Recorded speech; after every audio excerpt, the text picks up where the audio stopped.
I know I haven't been back for a while, but we're finally back.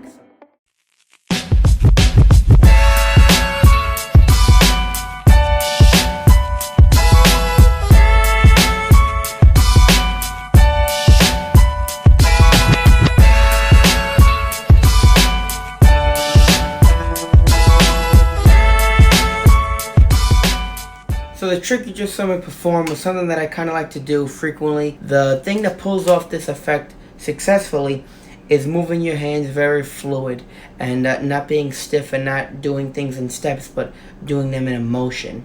And with all that being said, let's get straight on into the effect. So step one is you're going to have anyone select a card. You can have someone name a card and you could call it to the top, or you could have anyone select any card that they'd like. And then you could just do like a little pass to the top if you want. And then that's really up to you.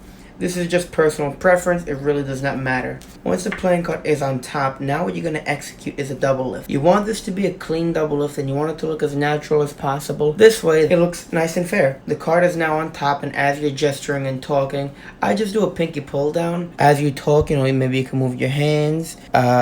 Boom, you just get your pinky pull down. If you're not comfortable with that, what you can also do is spread and then regain control. It looks like that. You spread over your two cards, your pinky will just go underneath and you'll just feel it, and then with muscle memory you will get your two cards. When you're beginning, you might want to do that, but don't do that. This way, when you've been doing Magic for around a year, you'll already have one thing that requires a lot of skill. So it'll actually build your repertoire of Magic tools quicker. So, pinky pull down, you've just gotten your two cards. Their selection is on top. So now what you're going to execute is just a nice clean double lift. You could do whatever you like. You could just do your normal one. You could do anything. You could do a strike double lift. You could do any regular turnovers. Once you've executed your double lift, you're going to move from here to this weird position, kind of like when you're just showing one card, just to show that it's a single card. You're going to do that, but now with two cards.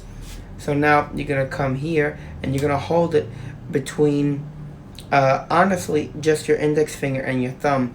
These three fingers can just be free, and see how that just really doesn't want to split. It's because it's all held with these two fingers, the index finger and your thumb.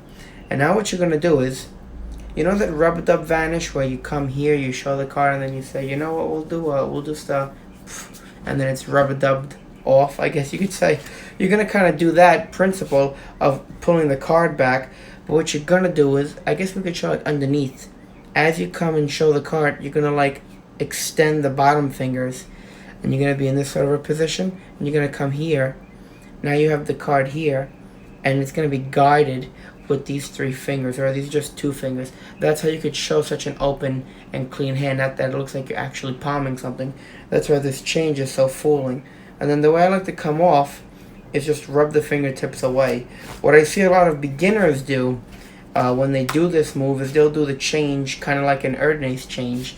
They'll come here, they'll palm that really badly, and then they'll come across and then they'll just wipe, and it's like, if you want to do an Erdnase change, you could be my guest, but when you do an Erdnase change, you have to change it up. Even when I do an Erdnase change, this is how I do my Erdnase changes.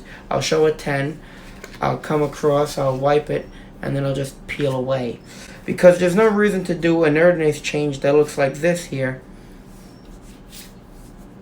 Where's the magic? Even Jay Sankey, when he does it, he does something a little extra just to give it that extra oomph. So, one more time, just running through the card trick, it looks like this. Have someone select the card. They could look at the card, the 7 of clubs.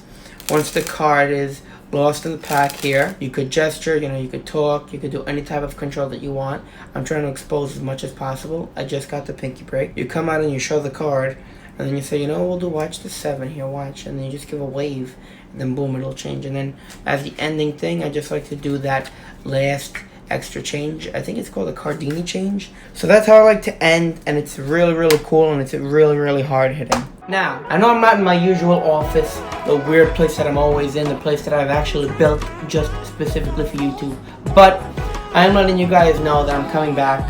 I'll be doing YouTube videos frequently, some Street Magic here, a lot of tutorials, but just do me a favor, show me that you want me back, subscribe, And leave right now in the comment section below if you're still with me for this video, which I appreciate. Thank you. If you're still with me for this video, leave comments. Tell me what you want me to teach.